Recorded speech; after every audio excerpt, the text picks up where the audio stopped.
This is my weight loss transformation journey, and just within 6 to 7 months, I've managed to transform and turn my body from this to this. So I'm going to tell you guys the truth here. Hell, my physique is not even that great compared to other people. I do not look like this, or I do not look like this great, I know. But I transformed my body and lost weight from this to this. And so I'm going to share with you how I actually lost weight and how it actually works for people. If you follow these right steps and you stay consistent to it, you don't really need to have any fancy diets. You don't need to have a really specialized or professional built workout routine. All you need is consistency and maintaining that discipline throughout your weight loss journey, and I promise you, you will reach there. And so let's start off with the first thing that I do, and that is, of course, no doubt, exercise. You have to get your body physically moving all the time because you have to burn calories. In order to burn the fat that is stored in your body, you have to exercise. You have to let your muscles work so that they can use the energy stored in fat for exercise. The most suitable forms of exercises for losing fat are no doubt cardio. And cardio, there are a lot of types of cardio. You can do high intensity interval training, high intensity cardio like sprinting or HIIT workouts. You can do moderate pace intensity cardio like maybe cycling on the elliptical or treadmill running, jogging. Or you can do steady state cardio or lower intensity cardio, and that includes walking, cycling. So you want to find a good form of cardio that you can actually stick to. So for me personally, and for beginners, I'll recommend those out there to start with walking. Walk more every single day. Accumulate your steps. And walking, it may seem like, oh, it doesn't burn a lot of calories, but the benefit of walking is you can do it for a longer period of time because you can perform walking for longer hours and you won't get as tired as compared to running, sprinting, or high intensity workouts. And so, honestly, the type of cardio you do depends on you.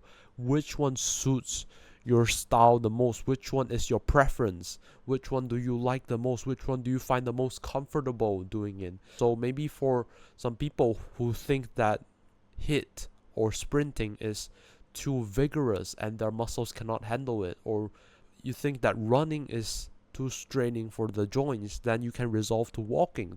I would recommend incorporating walking every day because it's a good form of steady state cardio in which you can do whenever you want to.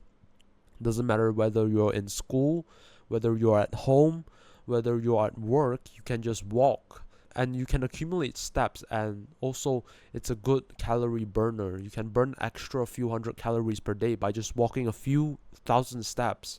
And moving on is to build muscle. Do strength training. And if your main goal is weight loss, strength training absolutely helps. I'm not asking you to build a ton of muscle.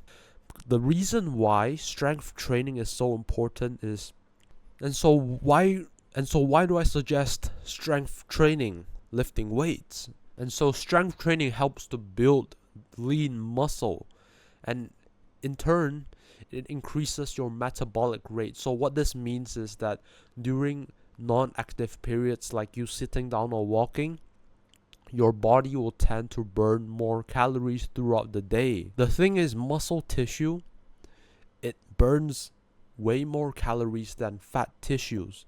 So your muscles will need more energy. The muscle tissue, it will use up more of the calories or the energy from the body compared to the fat tissues. And so there are all sorts of strength training exercises. You can lift weights, go to the gym. Simple ones you can do at home. For chest, triceps, you can do push-ups. You can do squats for legs. You can do lunges. deadlifts, bicep curls, pull-ups, all sorts of things which targets a specific muscle.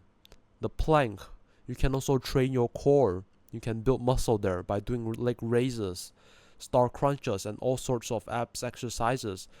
And so strength training is to target a specific muscle. When you're performing that exercise, you're using specific muscles, and this is how it builds lean muscle mass on your body. And there are a lot of types of strength training exercises out there which you can do, or you can just go to the gym and lift weights. That is ultimately a form of strength training. And moving on is your diet.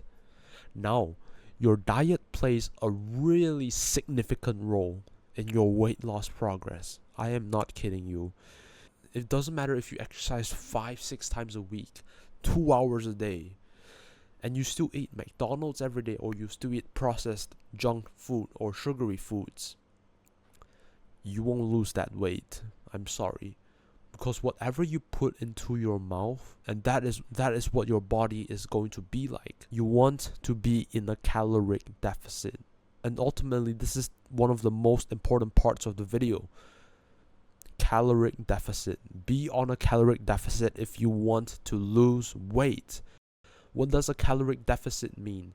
It means that you want to eat lesser calories than you usually eat. So maybe your normal calorie intake is 2,500 calories.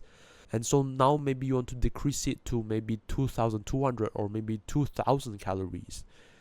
And so how can you do that? You want to avoid high calorie foods. And high calorie foods are examples of fast foods, junk foods, sugary foods, processed foods. You want to try to avoid these things, and you want to replace them with whole compound foods, lean meat, chicken breast, spinach, asparagus, eggs. These things are whole compound foods and are healthy foods, and rice is also a good alternative for carbs. And you want to opt for healthier foods that are not so high in calories and not so processed, and also contain a lot of nutrients. So for carbs, you can go for quinoa, brown rice, and lentils, oats. Anything that is whole grain out there is a good source of carbohydrates. For fiber, oats, whole grains, any leafy vegetables are good. Vegetables are super important. You have to incorporate veggies into your diet, and also fruits. So fiber, veggie, any type of veggie, green leafy vegetables. Fruits, good too. Red colored fruits, citrus fruits, yellow colored fruits, bananas, mangoes, you name it, grapes, blueberries. These are all good choices. And then you want protein. Although you're losing weight, your ultimate goal is not to build muscle, but because you are sticking to an exercise routine, so you have to eat more protein. You have to eat sufficient protein in order to replenish and repair your muscles, because you exercise more, you're sticking to. And protein is important because it's essential for building and repairing cells, and also for building lean muscle. So some good sources of protein: eggs, chicken breasts, dairy, like Greek yogurt, milk, anything works. Fish, there are all sorts of fish, salmon, tuna. These are some good sources of protein, and of course other types of meat. But essentially chicken is one of the highest sources of protein, and you can add a supplement of protein powder in there too if you can't hit your protein intake with your meals. But remember this: ultimately, protein powder should not be your main source of protein. You still have to derive your protein from whole foods like chicken, eggs. Now you need healthy fats too. Healthy fats, I'll recommend salmon and nuts. These are the things that are essential. And of course, there are so many other nutrients out there, but I'm going to cover these few essential ones. Carbs you need, fiber, protein, and healthy fats. try to avoid overeating processed foods, fast foods, or junk foods. It's not like you cannot have them. Yes, I also have them, but just don't consume them regularly. You can have them maybe like once or twice every 1 or 2 weeks. You can go on a cheat meal for some days. It is okay. It's not about being perfect. Sometimes you also have to have a bit of balance. And so one more thing is also to drink enough water to hydrate yourself properly. And so science suggests that water can help with weight loss in a lot of ways. It can suppress your appetite, it can boost your metabolism, which helps you burn calories and make exercise easier and more efficient. Consuming water, there's just so many benefits. It can flush out all the toxins in your body so your body can function properly.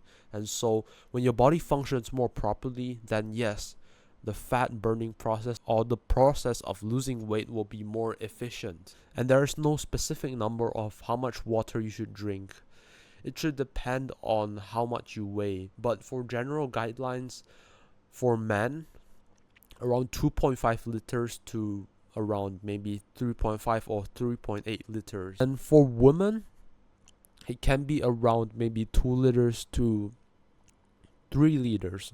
It depends on your body weight and how comfortable your body feels. And sometimes over drinking doesn't have good results. And to add in there's another good option is to drink green tea. It helps to cleanse your body. It cleanses out all the toxins. And so with water, it is essential for the process of breaking down the stored fat for energy, because fat is water soluble. And so water helps to dissolve the fat into kind of smaller chunks. And so the body can use that fat more efficiently. And it also increases the body's energy expenditure, in leading to more calories burned. Water can also reduce your calorie intake by replacing the sugary drinks, and it will make you feel fuller overall. And the last part, not many people put emphasis on, but I'm going to put emphasis on this, and that is sleep. Get sufficient sleep in. And so, yes, some people might say shouldn't I be more active because if I'm staying up later, then I'm more active? Then doesn't that mean that I'm going to burn more calories compared to when I'm sleeping, which I burn lesser calories? Yes, while you don't burn a significant amount of fat while sleeping, adequate sleep is quite crucial actually for weight loss, because sleep deprivation, it kind of messes up and disrupts your hormone balance, and it leads to these kind of increased appetites or cravings, especially for sugar and for all those unhealthy foods out there. And this can kind of hinder with your weight loss progress. Sleep helps to regulate hormones like ghrelin, and this is the hormone that helps stimulate hunger, and leptin, which signals the fullness. The lack of sleep can increase the production of your cortisol levels, and essentially cortisol is a stress hormone that can promote to fat storage, particularly in your abdominal area, which is your belly area. And so to reduce cortisol levels, you have to sleep early. You have to have sufficient sleep, and of course other things like diet and exercise, yoga, meditation. And also if you have enough sleep, then you'll definitely have enough energy to exercise. And so if you don't sleep, your energy levels all day are going to be very low. And so if you don't sleep, it also disrupts your circadian rhythm. You don't follow your biological clock. Your energy levels will fluctuate all the time. And so maybe during daytime you might have decreased awareness. You might be more fatigued and exhausted during the day. Your energy levels will be lower for most of the time if you don't have enough sleep, because your body can replenish that energy. Because sleep can influence your hormones, and also these hormones can regulate your appetite and metabolism. So if you get enough sleep, you can maintain good levels of hormones like I said, ghrelin, and also leptin, so you won't have unnecessary cravings for, let's say, sugar, and leading to a better appetite control and a lower calorie intake. And so to sum it up, to lose weight, you have to be consistent with it. You cannot expect this to be like, oh, I'm going to lose a lot of weight, maybe 10 pounds in 1 week or maybe 1 month or 2 months. No. Also, it's not about being perfect too. You don't have to follow exactly like sleep exactly 9 hours a day and I only can eat chicken, rice, broccoli every single day and no cheat meals. No. Sometimes you can kind of add in some cheat meals, eat some junk food, fast foods. We're humans. It's normal. We need to have a balanced life. For majority of the time, you have to stick to the routine. And remember, all about weight loss is not just starving yourself. That is not right. You shouldn't just greatly decrease the amount you eat. I'll give you a more plausible example right here.